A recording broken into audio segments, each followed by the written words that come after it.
Hello, everybody, and welcome to Incorruptible Massachusetts. Our mission is to help you understand state politics. We talk about why it is so broken, what we can have here in Massachusetts if we fixed it, and how you can get involved. And today, we are going to talk about campaign promises. We're going to talk about the expectations that people have of their politicians, and basically like some mistakes that we make on the left and how we can do better. So first, I'm going to have my illustrious co-hosts introduce themselves, and I will start with Jonathan Cohn. Jonathan Cohn, he, him, his. I'm an activist on the progressive issue and electoral work based out of Boston. Happy to be back. And Jordan.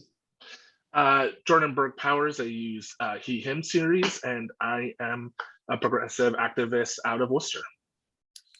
Anna Callahan, she, her, coming at you from Medford, ran for state rep, doing all sorts of state politics stuff, and having fun doing it. So today, we're gonna have a juicy discussion about people's expectations. Jordan, you said you wanted to kind of jump out first out of the gate, so I'm handing it over to you. Yeah, so I think it's important because we spend a lot of our time focusing on the state house and focusing on the failure of our elected officials to live up to the things that they say they're going to do. And I want us to think a little bit about ourselves and what are we doing with our expectations and how we're voting and supporting people accordingly. And I just think that there's a huge gulf between what we think we're getting when we vote for people, and especially people who are listening to this podcast, right? People who are politically connected, people who understand a little bit about the state house, who probably engage with politics in some form or another on a daily basis, right?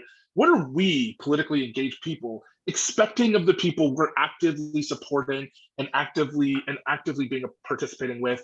And why do we think that they're kings? Why do we think that we're electing people who are going to make these changes without any sort of movements behind them? I see a lot of people blaming, simply just blaming, like, why did they do this thing? And I'm just like, well, what are we doing to make them? What are we doing to hold them accountable to these things? But also, like, what are we expecting? You know, we seem to be detached, right, from people's actions. They are telling us what they're going to do with elected officials by how they voted, by how they've acted, by how they've legislated if they've been elected before. If they have been elected, if they haven't been elected before, they're telling us what they're planning to do with their plans, with the policies that they say they're going to push. And yet we seem to be divorced from that reality. We just sort of, you know, we're not asking those tough questions about what do you plan to do, but how do you plan to do it? How do you plan to accomplish this thing that hasn't been fixed? Because I think I was thinking a lot this weekend, and I was thinking that there is a lot of the people that we are going to support, that I'm going to vote for in the hopes that things will be better. I know nothing will change because of them. I know they're just not going to push it. They're not those people. They're not the people who are going to make the sort of systemic changes to address this really systematic failures we have. We have a systematic failure on healthcare. It is getting worse. Like, we think it's bad, but it is getting worse. There's more consolidation, more for-profit in the process. I don't think there's a nonprofit left in the healthcare field. Even all these hospitals are profit-seeking. The people involved are profit-seeking, and it's getting worse. And our politicians are like, I mean, it's fine, right? Like, those policies are going to push. And so there is just a gap between what we think we're voting for and what we're supporting, what we're actively working for in terms of these politicians and what they'll actually do. And I just think we need to be more self-critical, and we need to level set our expectations, and we need to be investing more in thinking about, are we pushing? Am I a part of movements that are pushing? And if I'm a part of organizations, are they doing enough to hold these people accountable to what they promised to the get-go? You know, whenever I talk to people, and I talk to people on the street, I do a lot of door knocking, but mostly I like to talk to people in my neighborhood. I live in a poor part of Worcester, and all of them will say the same thing, like, oh, like, what does it matter, Jordan? Like, what does it matter? And it's hard to, and you know, I tell people they're making a rational decision based on experience. Voting today is hope over experience. It's hope that things will be better despite my lifetime, 40 years of it getting worse. Yeah. So we need to really be self-critical about that. Well, this is also touching on something that for me is like a huge pet peeve and something that just boggles my mind, that every campaign cycle, people who have been in office will come back and they'll make these campaign promises for things that they have not ever supported in the past. like people just are like, wow, they're gonna do X. And I'm like, what on earth? Why would you believe that they're going to do X when they have zero track record of doing X and they literally never supported it in the past? I don't understand the people who believe campaign promises. It boggles my brain. And the folks you're talking about, people, and I think you're talking about people who, I talk to people on the doors too, or just on the street who do not vote and are very adamant about like what a complete total waste of time it is to vote, which sadly, I fear they are probably more accurate, like you're saying, based on experience. kind of the truth. Well, is it's their self-fulfilling. experience. The more it's that people don't self-fulfilling. engage in the system, Yep. the less the system will be Mhm. responsive to people. And the more that it's not responsive to people, the more that people stop the thinking. And that is the downward cycle that conservatives want. Yeah. I was actually just talking about that dynamic with a friend recently in terms of Massachusetts politics, which I was kind of describing as like a cynicism doom loop, where that like, especially with regards to the Massachusetts situation, where we have a particularly kind of, let's say, closed and often authoritarian like House, especially, although you also have similar kind of dynamics in the Senate, where if you go and you try to organize people to put pressure on your legislator, but ultimately your legislator is just going to make their decisions based on the instructions that and kind of directions they get from somebody above them, that makes it very easy to feel like, well, all of this work that I did doesn't actually have an impact, so why should I do it? And then if that leads you to decide, well, why bother? I'm not going to engage. Then the only things that person is hearing are, again, the things coming from above and from those who have more money. And so you, like, in a way, it's like, and then worsens the system itself. So you have this like really like kind of thorny problem and like terrible sets of incentives in all directions that creates. The other thing I wanted to quickly interject with was what Jordan was saying reminds me of a quote. It was from this Guardian profile in the Guardian several years ago of the Barcelona mayor, Ada Colau, who had noted, never trust in our virtue or our ability to represent you completely. She told her supporters, throw us out if we don't do what we said we do, but be conscious that we can't do everything on day one. Yeah. Also, I think that's kind of speaks to, it's like that dynamic where you both need to, one, recognize that, especially if it's somebody new, somebody old who's been there a while, suddenly making you promises. Do they believe it? If it's somebody new, they might have big ideas. Those might not all happen. You need to make and they might not all happen on day one, but you need to see that they're actually still fighting for them. And to also add help to the extent that you can add capacity for those to see if they're actually fighting for them at the same time as that you don't accept bad excuses that they provide you. So it's that the dynamic is, how can you both acknowledge the structural limitations on power that exist while not allowing politicians to get away with using bad excuses that they use to further limit the power that they have within a system. Yeah, and I think the other piece is too, just like, as somebody who does a lot of political writing, like, we are trying to be precise. And I actually find that politicians are precise. And a lot of the times when we think that they're lying, actually, we just heard something we wanted to hear and not what they actually said. And I think about that a lot. Like, there are candidates running for office right now. And I hear the way people are talking about what it is that they think that they're going to do. And I just think, but that's not what they're saying they're going to do. They're not saying structural change or addressing these big issues or doing these things. They're often saying a lot of nothing, or they're talking about themselves. And we're implying that there are next steps that are going to happen based on the way that they talk about themselves. But we're doing those steps for them. And they're purposefully leaving them out. They're purposefully being vague about them because their next steps are not your next steps, and they don't want you to know them.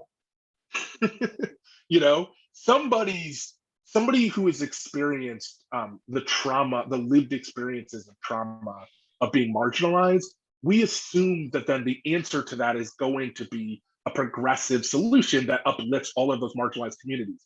But a lot of the times, people using those individual stories their answer to that is corporatization and privatization. And that's not actually going to help those marginalized communities. It's going to be worse.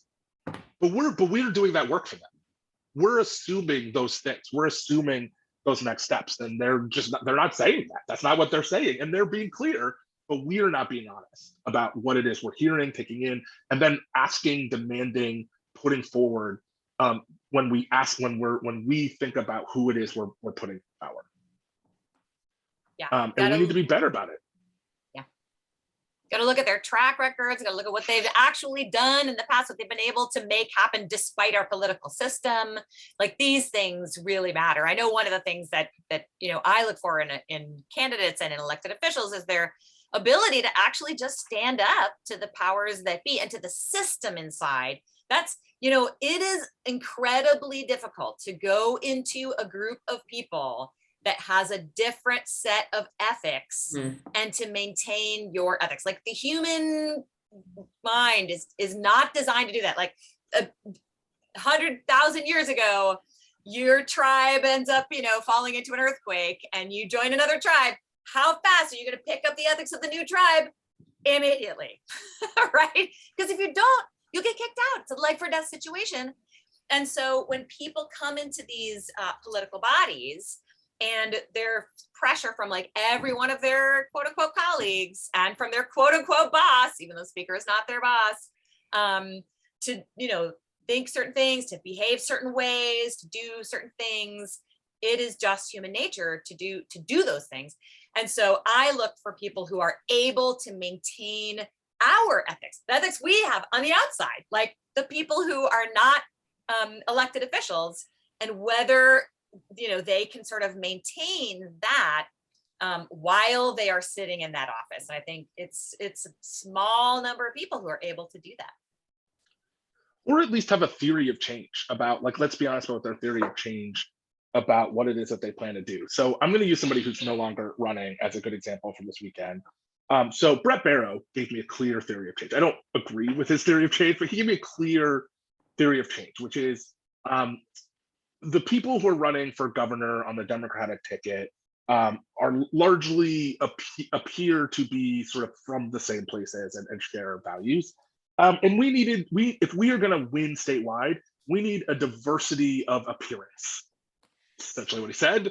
That's a theory of change. It is not one that I agree with. I think it's really superficial, but that's at least like, here's my thing that I want to do. I think a lot of the times we're not, I think the great thing about, we just need to be clear about, like, how are they planning to do these things? What's their plan to get those through? What's their plan to push them forward? I think of a lot of our frustration on national politics is having both we're communicating to the public a lack of understanding about how change happens, right? By just blaming Biden without saying, like, well, why is this held up? Where is it held up? Who's holding it up? And also, we didn't hold Biden accountable enough to say, like, what's his idea of how things can be work in Washington? Like, less about the policies, but like, he had a clear theory of how his ideas were going to work in Washington. Oh, his theory that like bipartisanship and Republicans, just because he's a nice guy, they're suddenly going to become amenable to working together. The whole like break the fever approach by simple virtue of both Biden's congeniality and long relationships and him being an old white guy would lead to Republicans suddenly like becoming far less extremist and then working together for the goodness of the country, which is like not a theory of change borne out by reality. I don't think voting on theory of change though. People were like at the end, right? Oh yeah, maybe earlier. I think it's also, when I think about how we criticize. So when I think about like, what are we criticizing? For me, the thing that we should be talking about is like, it's not just that there's sort of a dimming of what is possible, right? As the sort of slim majority that Democrats have enacts limited a vision of what's possible. But it's also like, what are we saying? Like, if I were like, when I think about like, what is the criticism? It's that his ideas of how things would work, like, you need a new theory, man. Like, you're not like, this thing that you thought was going to be how it happened isn't going to happen. So what's your plan? I don't want to know what you want to do. Actually know what you want to do. what's your plan to get it through? What's your plan to do it? What's your plan to think? Like those are the pieces that I think, and I think, and I want to turn it back again on us, which is just again like we all probably give money and support organizations, and they interact with power a lot. And what are we doing when people in power don't do what they said they were going to do to them? What are we asking of those groups that we give money to, that we give time to, that we give support to? How are they holding them accountable to those visions? Like we need to do the same thing to the places where we do have the ability. Because I could tweet at President Biden, he's not going to read it. You don't know that. It reminds me of one kind of dynamic as well that exists in legislature. And I forget there was a piece that I think touched on this dynamic in Congress, and I feel like it's true in bodies at different levels, that the simplest way to look at politicians is simply on the policy differences, and which are meaningful, but you also have an important additional dynamic to look at between them, is in terms of to what extent do they believe that organizing internally in conjunction with organizing happening externally is important to pass things. Mm-hmm. Because you can have people who agree with you on policy, but they fundamentally don't agree with either of those principles. And so are a very, very different type of politician to interact with and have a very constrained theory of change. And you could have somebody who maybe is not quite disagrees with you on a few things, but they actually would be much better at accomplishing the things that you agree with because they care about actually passing things. And it's kind of an interesting thing. I think that the piece, I can't remember which one I was talking about this Congress, is that you can tell that amongst the Democratic caucus that there are ones that might be more moderate because of their district, but they actually want to do stuff. They actually view the job of Congress as legislating. They don't want to legislate as far as, let's say, AOC wants to legislate. But if we even just did what they wanted, it would be so much more than what we are doing now. And that they actually believe the idea of organizing people in the building to pass things that are popular with their constituents, that they should sell to their constituents, and also empower their constituents to ask for additional things. That itself is valuable. Yeah.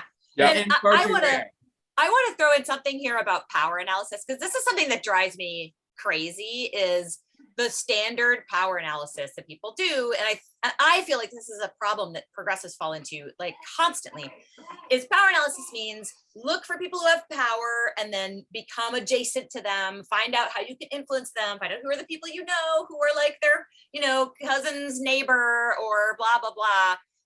And to me, that completely negates our real power, which is building our power separate from their power. Mm-hmm. And that whenever you look for people who have power that you can influence, what you end up doing is giving them your power, right? So this is whether you're a union or a progressive organization or the environmental group or whatever it might be, and you're oh, I'm going to endorse this person because then I'll be friends with them and then I'll be able to influence them.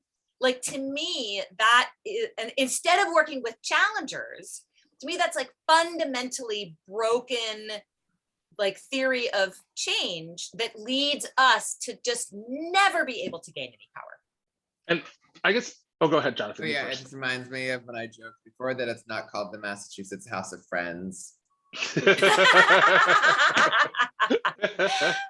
I think for me it's and so I'm gonna disagree a little with Anna, and I think for me the question isn't should they be endorsing those folks and should they be I do get why they do it, and I don't think they're necessarily wrong. I think where I differ on that and disagree a little is I just think we need to be more honest with people about what it is we're doing, because ultimately elections are about you get two choices. And if somebody can help you or not help you, right? Sometimes you're also trying to stop bad things from happening. And so I understand that. And I mean, I don't want to say that you don't understand. I guess for me, I think that calculus I get. And I think that's a tension that we're all having. I think leftists always have this tension. that you and I are both sort of not nicely disagreeing, agreeing sort of thing.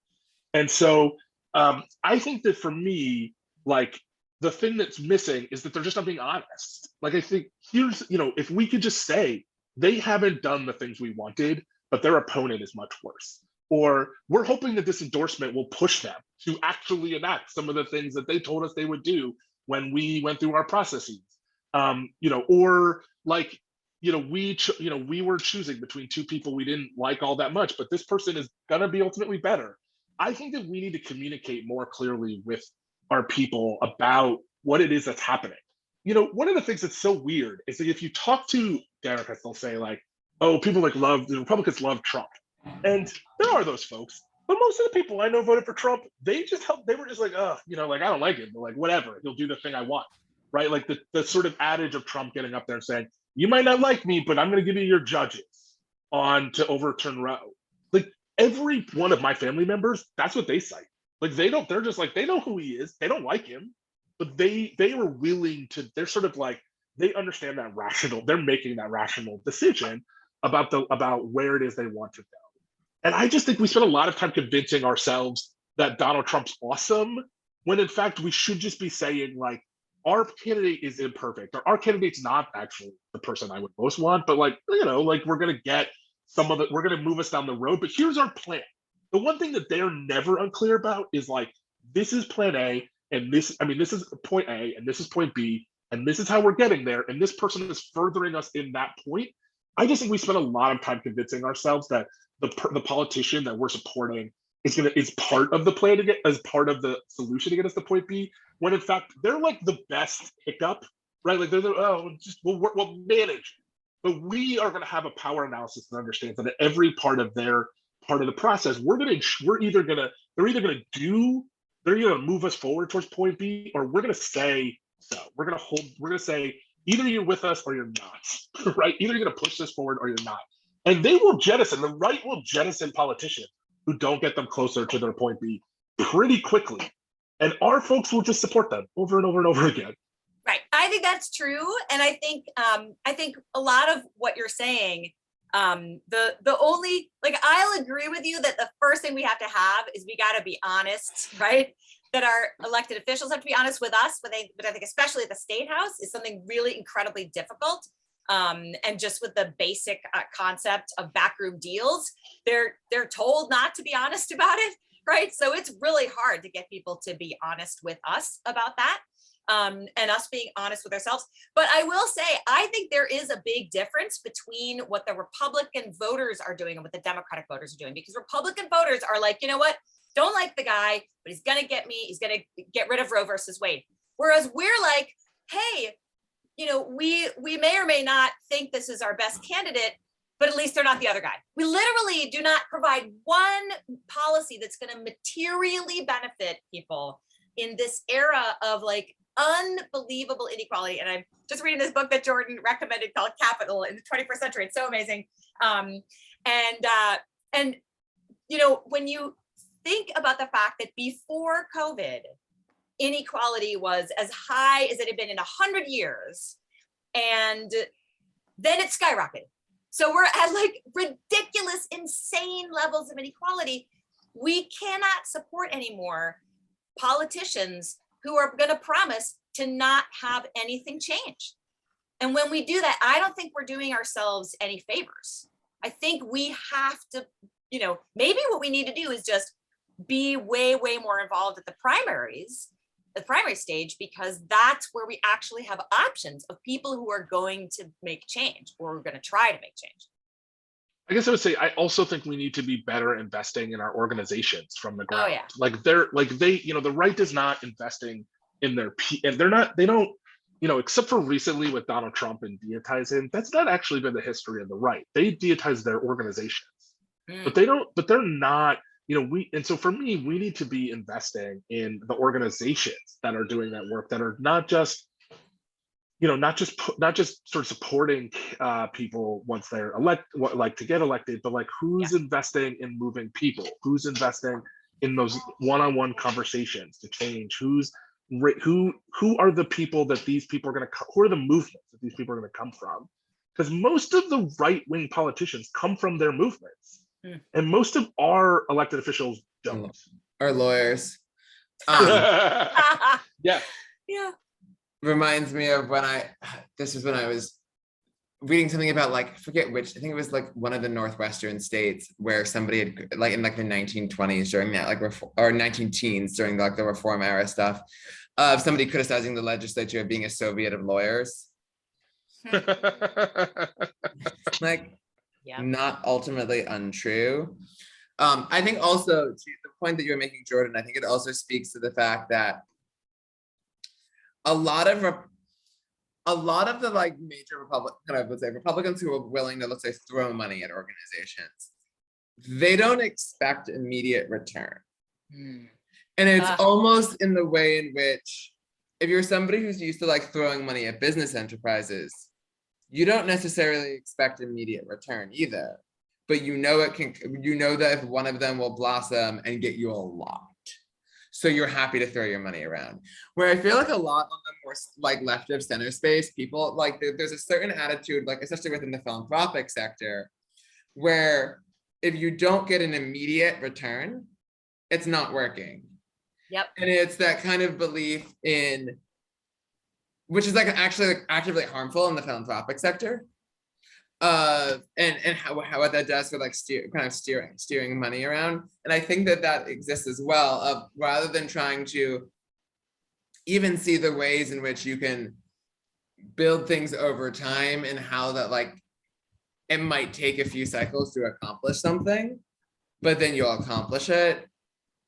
A lot of the times, like if they don't accomplish it once, it's just not going to be.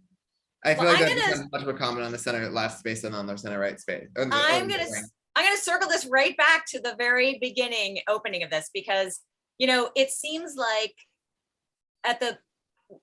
people on the left assume that the candidates that they elect are going to get the policies passed, and if they don't, then they'll throw up their hands and be like, it didn't work, I'm gonna go back to not voting, right?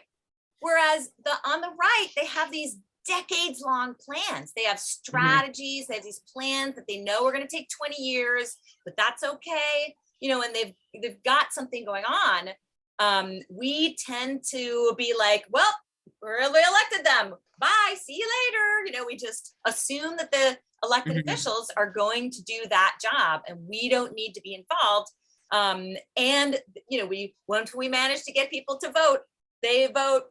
Nothing changes, then they go home, because if nothing changed within 2 years, that's all the sort of wherewithal that they have to look forward. But I mean, we need to put forward. I mean, so I'll say for myself, I have 10-year plans, and I think we need to put them forward clearer.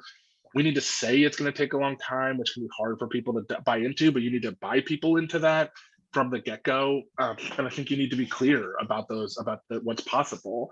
And so I think that those are all pieces to the puzzle. I want to say the other thing that I've been really struggling with myself, that I'm thinking about this conversation, is that just there's this tension at the moment, which is that like one party is moving us quickly towards fascism in a way that like I didn't think I'd live through it. It's we're genuinely 4 to 6 years away from books burning in the street or like national bans on books, and it's a really scary time. And so we're trying, I think all of us who are thinking about this are trying to balance, how do we push one party and the people in it to be better, and on the wall at the other time, there's just this other like fascism hanging over top. And I think, I've been reading a lot about like what went wrong in the 1930s in Germany, and the lack of like cohesion on the left, and the lack of understanding the moment that they were in and how desperate it was. And also all the things that Anna's talking about, the like rising, the lack of hope that people had, the rising inequality, the sort of the untethered economy from people's real lives, the way in which people were getting richer, but things weren't getting better. And so those are worrying sides. We have the same inequality as like pre French Revolution. Like it's bad out there. Yeah. And pitchforks are coming. Yeah, and we need to, and so I'm always with this, like, how do we both push but not understand the moment. That like actually also the other, it's not like not engaging comes at like a, well, it's like, oh, what are we gonna do? Like not engaging could mean that's the end. Democracy is over. We're all scrambling to then figure out how to live in a fascist country or leave it, right? Like it's dangerous and we're in a dangerous and precarious moment. And that's hard to navigate. I mean, there's not a lot of things that we have in our history. And so, you know, we need politicians who understand that moment too. Like we need people to get that and that like they need to rise to this moment. Because it is, you know, if they're not understanding the precariousness of like people can't afford to live where they live. They can't afford to go where they need to go. They're worried about their kids' futures. The environment will be unlivable. We will not be able to sustain us being here. And we need to do something about all those things or else. Right? Like, and I will throw in right here that these people listen to our podcast because we talk about Massachusetts. And so far, this is really the reality for national politics. But in Massachusetts, people are not going to be making the choice between a fascist party controlling our state government and a do nothing, right? That is not, we don't have to make people make that choice. We literally have the freedom right here to create these elected officials who are going to actually accomplish, materially change the lives of 7 million people in Massachusetts. These people who can understand the moment that we're in and that we have to provide real change. And fortunately, we're in a great position here in Massachusetts because we do not have to worry about, you know, if we support these fantastic candidates, then we might lose to the fascists because that is not going to happen. So we have a great moment here in Massachusetts. Yep. Whew, well, my friends, we have gabbed. It has been fantastic. And we're going to have some more candidates coming up for you in the next few weeks. But thanks so much, everyone, for tuning in, and we will talk to you next week.